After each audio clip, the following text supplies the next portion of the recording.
A free church in a free state. This statement describes the vision of religious freedom touted by our Baptist forerunners.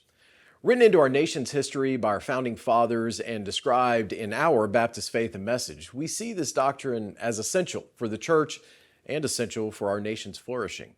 When we thank God for the blessings of life in this country, we must remember those who work to ensure, in the words of our First Amendment, that this nation shall make no law respecting an establishment of religion.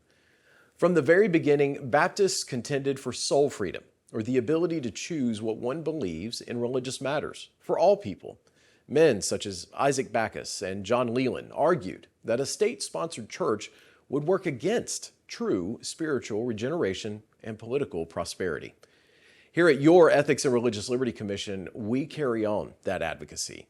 The ERLC is committed to serving churches by calling for the removal of government interference from their freedom of worship. Yet despite our nation's long tradition of religious freedom, matters of conscience make up a great deal of our work today in the 21st century.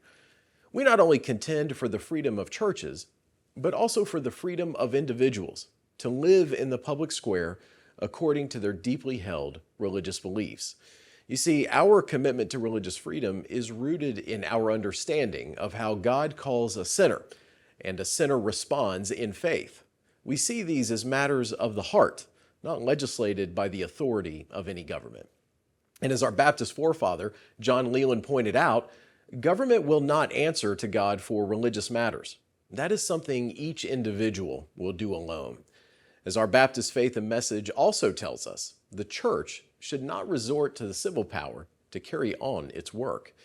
It is our mission to make straight paths for gospel proclamation from our churches and from believers, preparing the way for the true freedom that comes only through a relationship with Jesus Christ. Our predecessors longed for religious liberty because they were confident that, freed to preach the gospel, churches would convert people from every nation to Christ. They did not combat the spiritual forces of evil in the heavenly places with the sword of the state. Instead, they doubled down on preaching, sending missionaries, and loving their neighbors by fighting for justice in the name of Christ. So today, instead of giving in to fear and looking to the state for confidence, Baptists should instead look to those who came before us and unite behind the church's disciple-making mission. The ERLC locks arms with our churches and does the same, looking forward to the day when our true King returns.